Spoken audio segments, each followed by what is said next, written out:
കാസർഗോഡ് വിഷം കഴിച്ച നിലയിൽ കണ്ടെത്തിയ നവവധു ചികിത്സയിലിരിക്കെ മരിച്ചു. കുറ്റിക്കോൽ ബേത്തൂർ പാറ വട്ടംതട്ട സ്വദേശിനി അശ്വതിയാണ് മരിച്ചത്.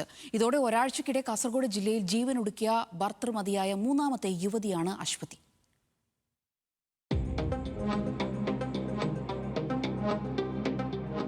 കാസർകോട്ടെ സ്വകാര്യ ആശുപത്രിയിൽ നഴ്സായ അശ്വതിയെ മെയ് 18-നാണ് താമസ സ്ഥലത്ത് വിഷം കഴിച്ച് അവശനിലയിൽ കണ്ടെത്തിയത്. നില ഗുരുതരമായതിനാൽ പ്രാഥമിക ചികിത്സയ്ക്ക് ശേഷം പരിയാരം മെഡിക്കൽ കോളേജ് ആശുപത്രിയിലേക്ക് മാറ്റി.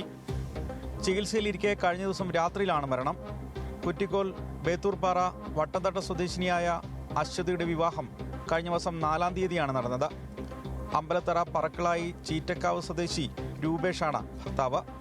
വിവാഹശേഷം 3 ആഴ്ചയ്ക്ക് ശേഷമുണ്ടായ യുവതിയുടെ മരണം ബന്ധുക്കളെയും സഹപ്രവർത്തകരെയും ഒരുപോലെ ഞെട്ടിച്ചു. ആശുപത്രിയിൽ ചികിത്സയിലിരിക്കെ പെൺകുട്ടിയുടെ രഹസ്യമൊഴി പോലീസ് രേഖപ്പെടുത്തിയിട്ടുണ്ട്. സംഭവത്തിൽ കുടുംബ പ്രശ്നങ്ങളോ മറ്റ് മാനസിക സമ്മർദ്ദങ്ങളോ ഉണ്ടായിരുന്നോ എന്നടക്കമുള്ള കാര്യങ്ങളും പോലീസ് അന്വേഷിച്ചു വരികയാണ്.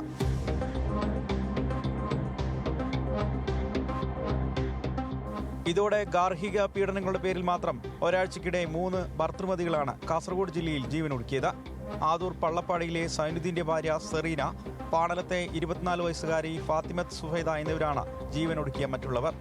സുഫൈദയ്ക്ക് ഭർത്തൃവീട്ടിൽ നിന്ന് സ്ത്രീധനത്തിന്റെ പേരിൽ നിരന്തരമായി ശാരീരികവും മാനസികമായ പീഡനം ഏൽക്കേണ്ടി വന്നിരുന്നു. വീട്ടുകാരുടെ മുന്നിൽ വെച്ചാണ് സുഫൈദ ആസിഡ് കഴിച്ച് ജീവനൊടുക്കിയത്.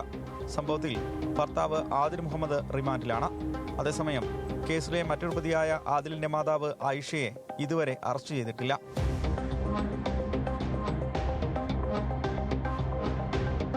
കുട്ടികളില്ലാത്തതിന്റെ പേരിലായിരുന്നു ചെറുളടുക്ക സ്വദേശി സെറീനയ്ക്ക് ഭർത്തൃവീട്ടിൽ നിന്ന് കൊടിയ പീഡനം ഏൽക്കേണ്ടി വന്നത്.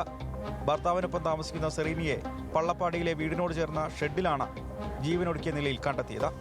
കേസിൽ ഭർത്താവിനും ഭർത്തൃമാതാവിനുമെതിരെ എഫ്ഐആറിൽ പരാമർശമുണ്ടെങ്കിലും ഇതുവരെയും ഇവർക്കെതിരെ നടപടിയൊന്നും സ്വീകരിച്ചിട്ടില്ല. മെയ് 29-ന് 4-ാം വിവാഹ വാർഷികാഘോഷം നടക്കാനിരിക്കെയാണ് സെറീന ജീവനൊടുക്കിയത്. ആദൂർ പോലീസാണ് ഇത് സംബന്ധിച്ച അന്വേഷണം നടത്തുന്നത്. ന്യൂസ് മലയാളം, കാസർഗോഡ്.